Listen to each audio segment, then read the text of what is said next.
नमस्कार, आपण पाहतात रहस्य संवाद न्यूज चॅनल। परंडा तहसीलदार घनश्याम अडसूळ यांच्याकडून जिल्हा परिषद प्रशालेत 100 रोपांचे वाटप। परंडा येथील तहसीलदार घनश्याम अडसूळ यांनी परंडा येथील जिल्हा परिषद प्रशाला व जिल्हा परिषद कन्या प्रशाला परंडा शाळेतील विद्यार्थ्यांना एकूण 100 रोपांचे वाटप केले। तहसीलदार घनश्याम अडसूळ, नायब तहसीलदार पांडुरंग माडेकर, मुख्याध्यापक रामचंद्र इंगळे, मुख्याध्यापक दिनकर पवार, भाऊसाहेब सूर्यवंशी, नारायण शिंदे, शशिकांत माने, नामदेव पखाले, सतीश खरात, श्रीमती शुभांगी देशमुख, श्रीमती बाबूधी घाडगे, तानाजी मिसाळ, आबासाहेब माळी, चंद्रकांत सुरवसे आदींची यावेळी प्रमुख उपस्थिती होती।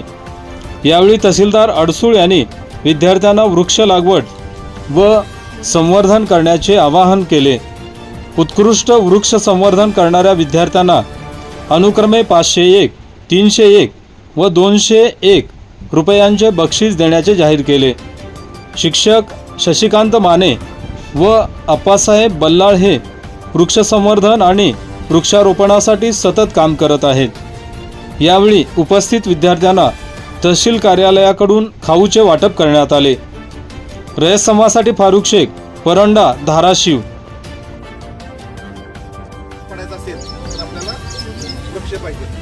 वृक्ष हे पाणी धरून ठेवतात, त्याची सुपीकता वाढते। अजून काय काय फायदे आहेत वृक्षाचे? फळ मिळतं। अजून आता हे जांभूळ आपण का लावलंय? जांभळापासून आता आम्ही या ठिकाणी चिक्कूची झाडं लावणार आहेत, पेरूची लावणार आहेत, आंब्याची लावणार आहेत। काही काय अशी झाडे लावायची की जी वड असतो, पिंपळ असतो, ती झाडे फार महत्वाची। ते सुद्धा आपल्याला तुमच्याकडे वड पिंपळ आहे का? वड पिंपळ आहेत का? वड पिंपळ, वड आणि पिंपळाची सुद्धा झाडं लावायची।